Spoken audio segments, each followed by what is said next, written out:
This is a picture of a horse. Next slide. No, I'm joking.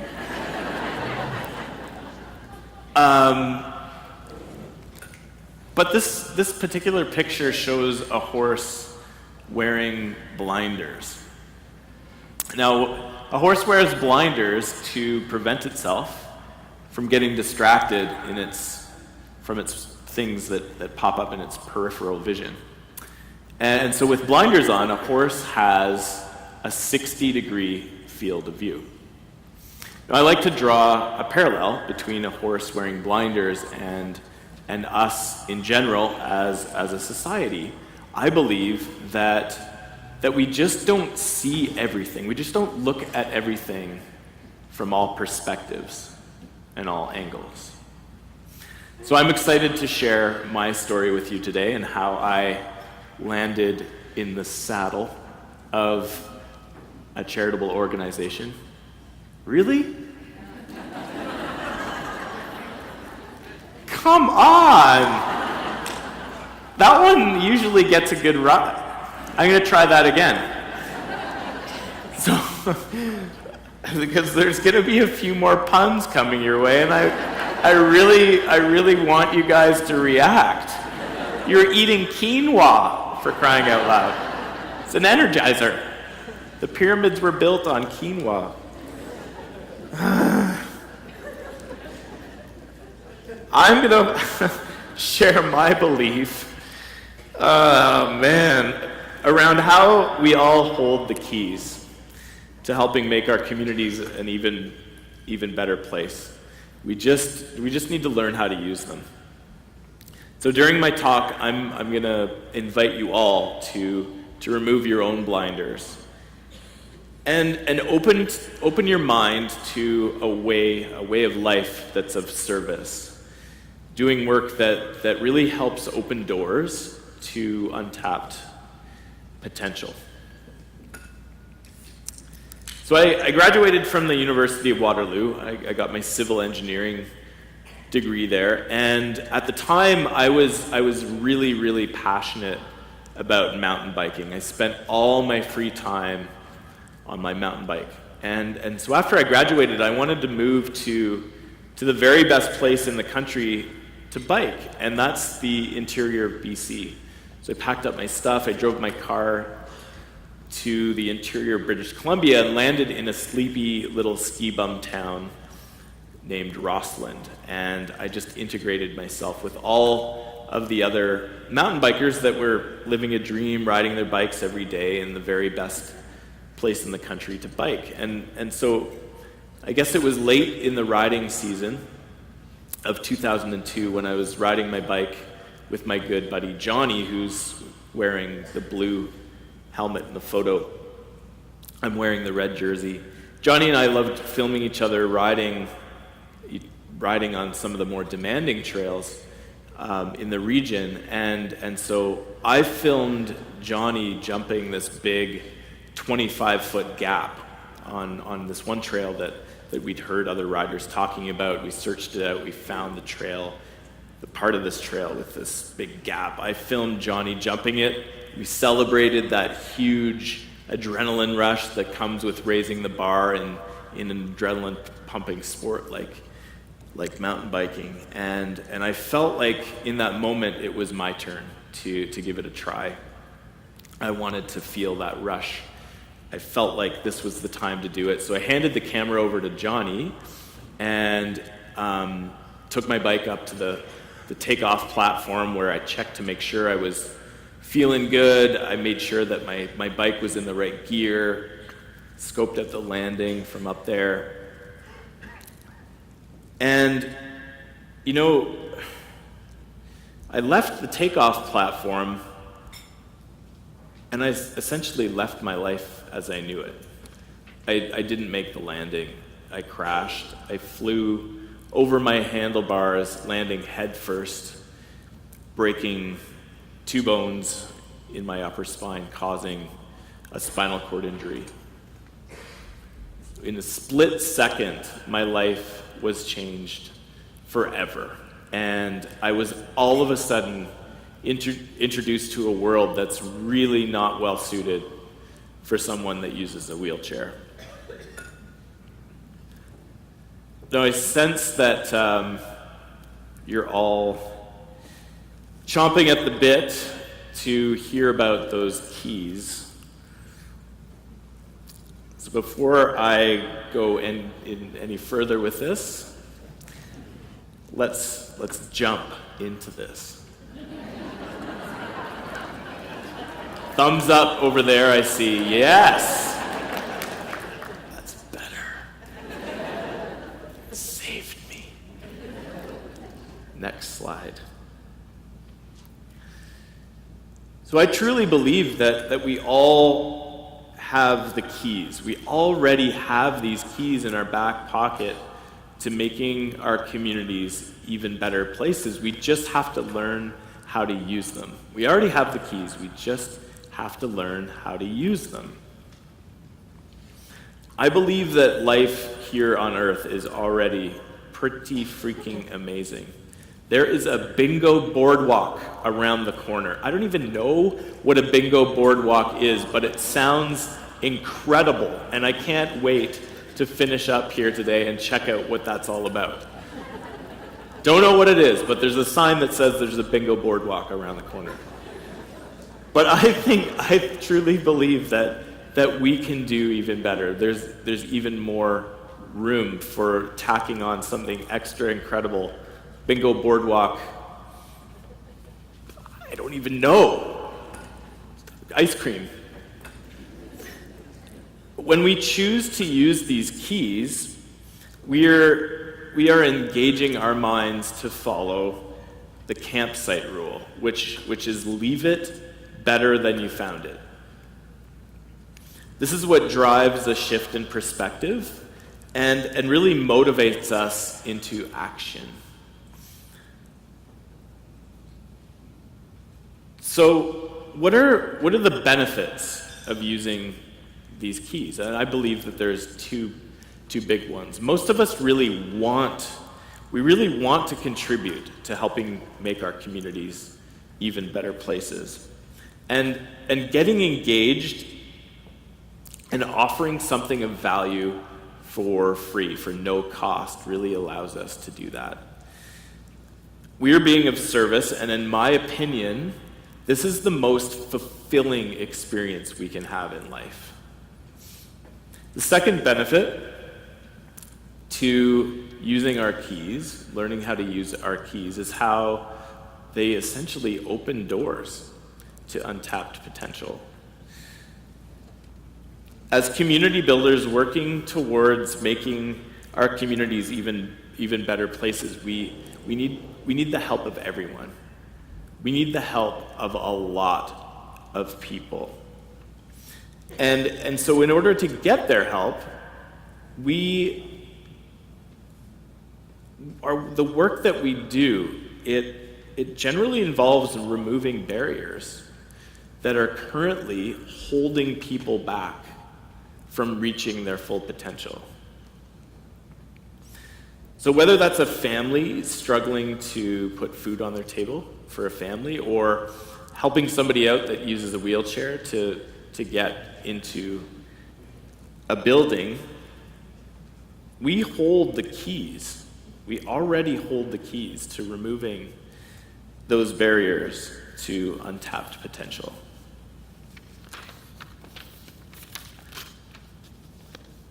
So there I was, all of a sudden introduced to a world that was completely new to me, completely foreign territory. Over time, I slowly learned how to relive or relearn how to do these things that I didn't even have to think about at one time, like brushing my teeth, tying my shoes, doing laundry, going to the bank. I had to relearn all of that stuff, and over time I slowly began to regain my self-confidence, and I wanted to pursue work. I wanted to get a job. So I pulled together a resume and I sent it out to a bunch of engineering firms in Toronto, and I ended up getting a great job with a firm in the city, but there was one problem. The building that the office was in had 3 steps to get in. So every time I wanted to get in and out of the office, I had to rely on someone to help set up this big, heavy, folding aluminum ramp to get into the office. So just imagine that for a second. Imagine what that would do to your independence and your spontaneity to come and go as you pleased. So I had to deal with this issue for 8 years. For 8 years, I had to rely on someone to come and help set up this ramp every time I wanted to get in and out of the office. So that situation, combined with all of the other stepped entryways that I had come across since needing to use a wheelchair, made my frustration boil over. Next slide.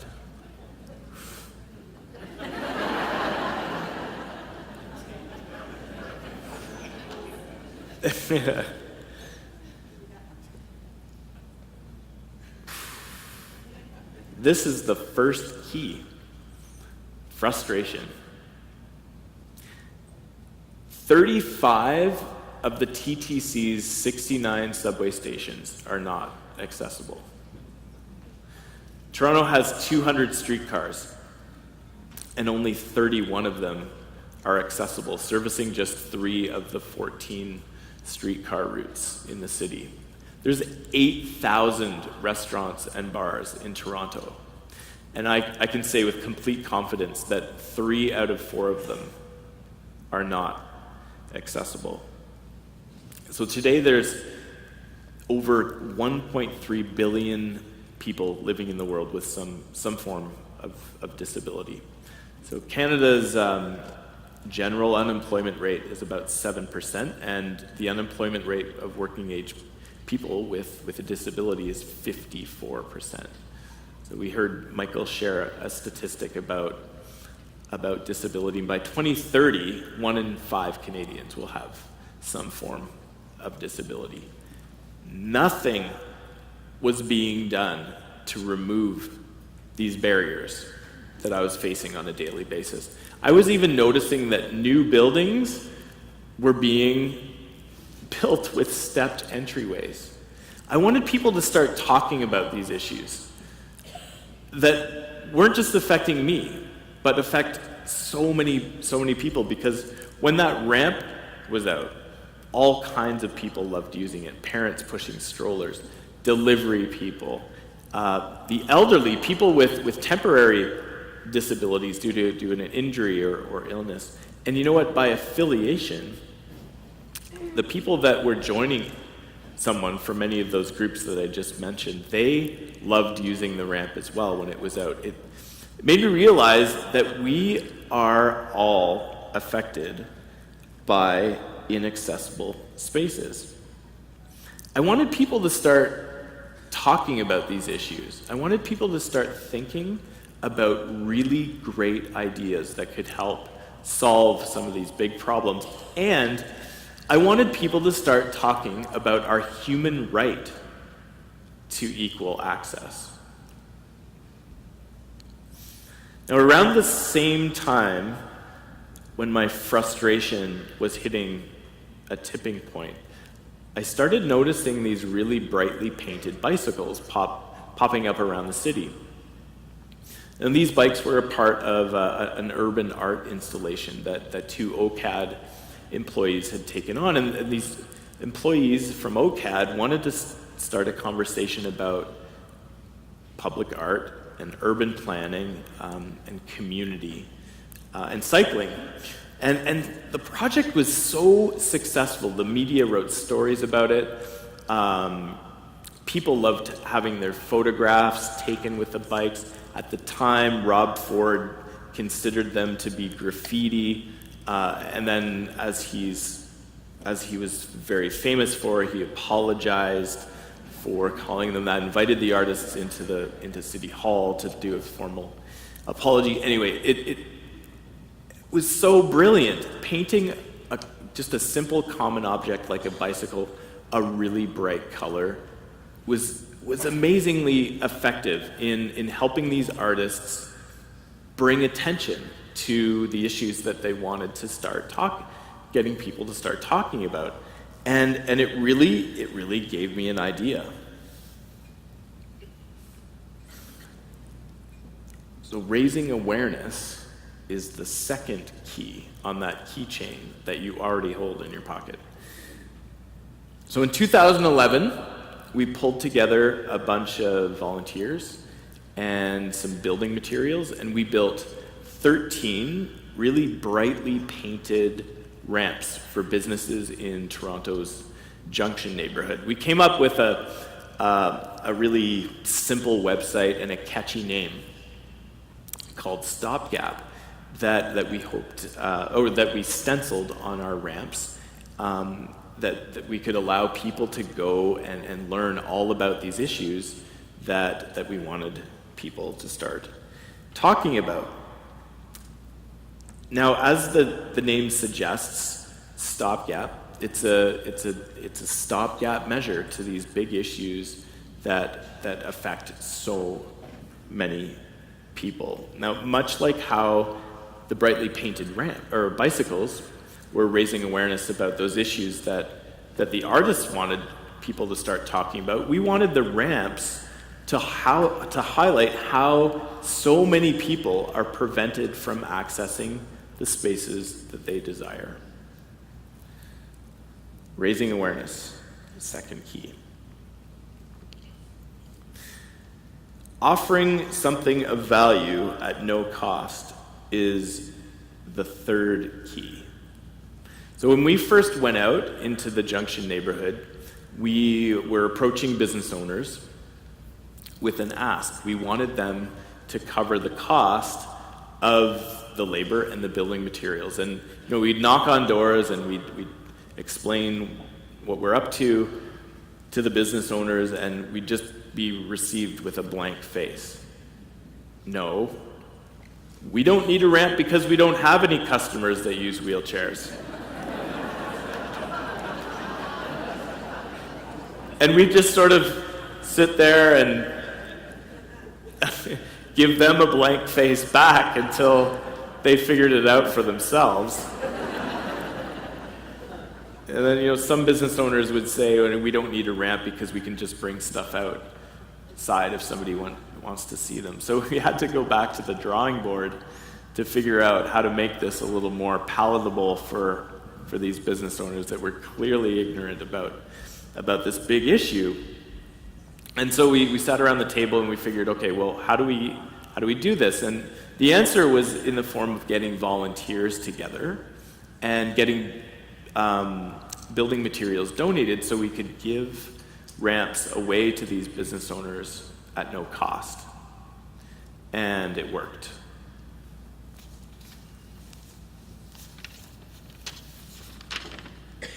So all of those first 13 business owners that got a ramp for free absolutely loved them, absolutely loved the ramps. And their customers loved the ramps. The residents in the communities, in the community of the Junction loved the ramps. And it really told us that we need to take this project to different communities in the city. And so we did. We took it to the Danforth, Roncesvalles, Kensington Market, Mount Pleasant, all across the city. And the media picked up on this, and they started writing stories about it. And people from all across the country started hearing about the work that we were doing in the GTA. And inspired people from across the country were reaching out to us and asking us how they could bring our ramps to their communities. And so we had to think about this.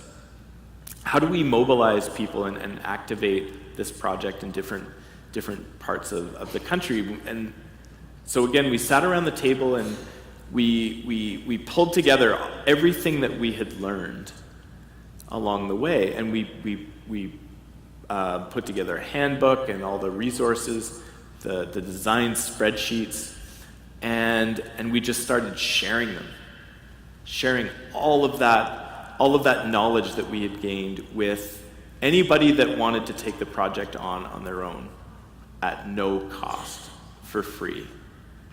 And it worked. And all of a sudden, we started seeing ramps pop up all across the country, from Halifax and Charlottetown on the East Coast to Vancouver and Prince George on the West Coast, and everywhere in between.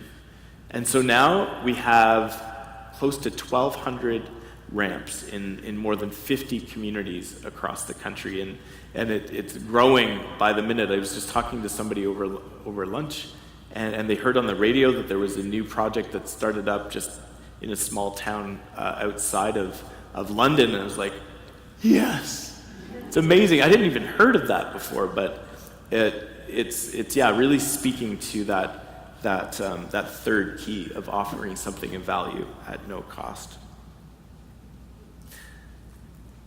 The fourth key is having many hands on deck. This is a picture of some of the volunteers that helped out with our London project a couple of years ago, where a group of volunteers, so some members of the community out in London, pulled together a team of incredible organizations, retail stores, and contractors to build 48 ramps for London area businesses at no cost. And I really think that this picture speaks to how, when you pull together different groups of organizations that would not traditionally come together and do whatever under one roof, it really speaks to how that can galvanize a community, create cohesiveness, and strengthen a community into doing really important, impactful work. Having many hands on deck. It's the fourth key. So the fifth key is being disruptive. Kicking up a fuss and stirring the pot. Being disruptive, the fifth key. So this is one of our more famous ramps. It's been recently featured on the news. It is kicking up a fuss in the city. All of our ramps are designed to be temporary, deployable. So business owners have to use them on a request basis because current building codes and bylaws prevent a ramp like this from living out on the sidewalk on a full-time basis. But what's happening is that business owners just leave them out. They bring them out in the morning, leave them out all day, and some of them leave them out 24/7. Some of them bring them in at night. But a lot of municipalities have a hard time with this, including Toronto. But we see this as a huge, huge win. It's a huge win for us, because we need to start thinking about how those ramps and other barrier-free amenities can be a part of our everyday lives on a permanent basis. I'm sure, and I know we've already heard about the AODA today, and I'm sure it's all on your radar. But we're to be a fully barrier-free province by 2025. If you look up AODA, that's the tagline. Fully barrier-free province by 2025. And just think about that. Think about, in my mind, I'm reminded about how long it takes for the TTC to get those accessible subways or accessible streetcars. So long. How long it takes to install an elevator. 2025 it's coming up. It's coming up fast. So this project has become such an important project to really raising awareness and getting these big issues on people's radars. Really important project. Education is the sixth key to helping make our communities even better places. Education is really the life force behind our initiative. Without education, there really isn't a whole lot of awareness raising. I think, Michael, this was one of your keys. Beauty. Love that. And educating the younger generation, I believe, is really important because we're going to be relying on them to come up with great ideas that are going to help us overcome some of these big issues that affect all of us. So we've developed a school program that allows kids to go out into the community and talk to business owners, note the barriers that they see, and write letters to business owners that have a stepped entryway.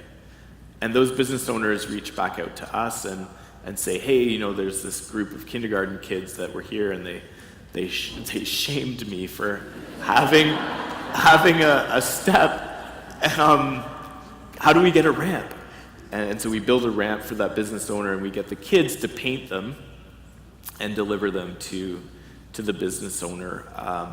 And it's that type of work that we feel is so important to achieving a fully barrier-free province by 2025 and beyond, a barrier-free Canada and world, because this issue is not just something that exists here in Ontario. It's a worldwide issue. So students are becoming informed, the business owners are becoming informed, and they're all informing the broader community about these big issues.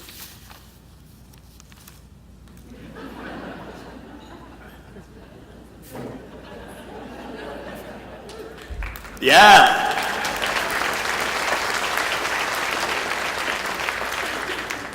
That's Rant Man. He's a barrier-busting superhero. He talks in a Texas accent. He's a goofball. But having fun is the seventh key. Rant Man embodies fun. And having fun we set out with our ramp project in 2011 with the intent of having fun. I was just doing it on weekends and evenings, and we wanted to have fun doing it. It became it served us really well, and it's become a core value of our initiative. So Rant Man and the bright colors that we're using with our ramps, not only are those bright colors raising awareness and getting people's attention, but they're also helping shift perspective around what a barrier-free amenity is. So we're attempting to use those bright colors to remove that institutional feel that comes with a stainless steel washroom grab bar. Or it's great, and thank you very much for getting it here today. But it's kind of ugly. I'm really glad it works, because most of the time these lifts don't work. You put the key in and it doesn't work, or nobody knows how to use it. But thank you for knowing how to use it, and I'm so glad that it actually works. So setting a lighter tone is so key to bringing people on board and making an initiative something that people really want to get behind. So fun is a core value of ours, and that's why it's the seventh key that I'm sharing with you today. Putting people first is the eighth key. Putting people first is the eighth key. So I think we're all familiar with the image on the left. That's the current wheelchair access symbol. It's a symbol that is almost 50 years old, and I have a few issues with it. I feel like our eye is drawn to a chair and not the person in the chair. I also feel like the last time I checked, we don't grow our arms out of our bellies.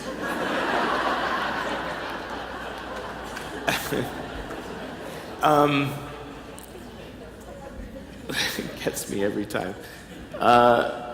It has this flavor, this tone of immobility and helplessness. Now, the image on the right, I think you'll agree, has a much different tone.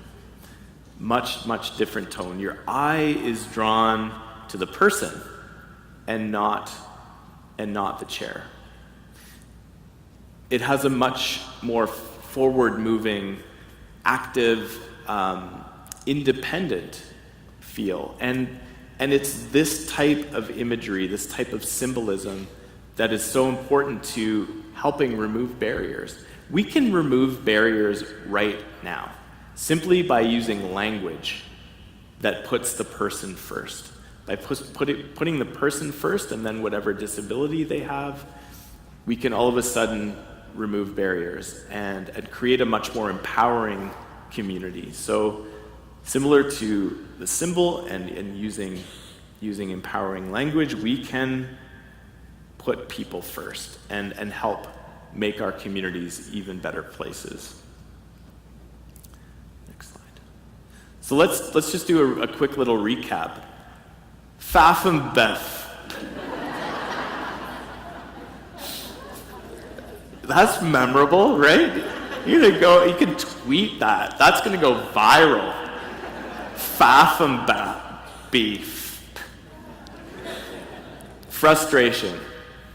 These are our keys. Awareness raising, giving something of value at no cost, free, having many hands on deck, involving all kinds of different organizations that wouldn't typically come together under one roof, being disruptive, being that, excuse my French, but being a shit disturber, education,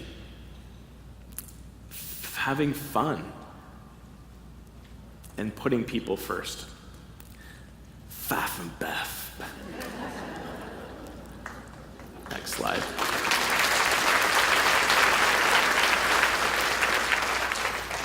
So I've got a little exercise that I'd like you to do. You can just don't read it yet.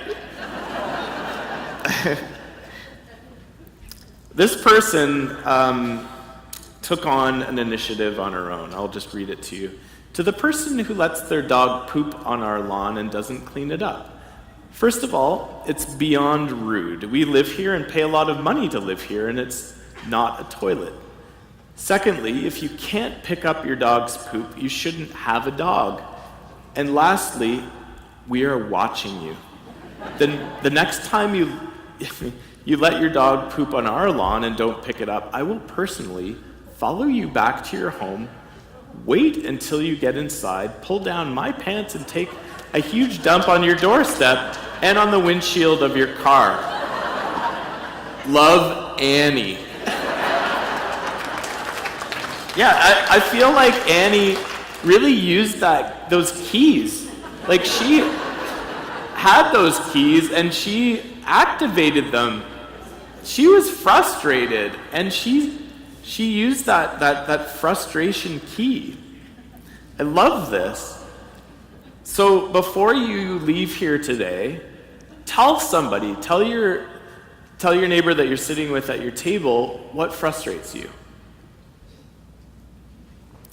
Then see if you can think of one way that you'll raise awareness about this. Are you gonna post on Facebook? Are you gonna write a poem? Maybe you'll invent a lawn robot. And then share what you did. So tell your audience how you're going to alleviate this frustration that you have in your life. Just a little bit of homework for you. There's our buddy again that we met at the beginning of my talk. It's a beautiful sunny day. He's not wearing his blinders on. He's happy. So without blinders on, a horse has a 340-degree field of view. A horse can actually see behind itself with its blinders off. So imagine if we all took our blinders off. I truly believe that without our blinders, we will start to recognize people for what they can do and not what they can't do. With our blinders off, I think we'll start to realize that it's really not us that have disabilities, but it's the places that we live, work, and play in that are disabling. Thank you.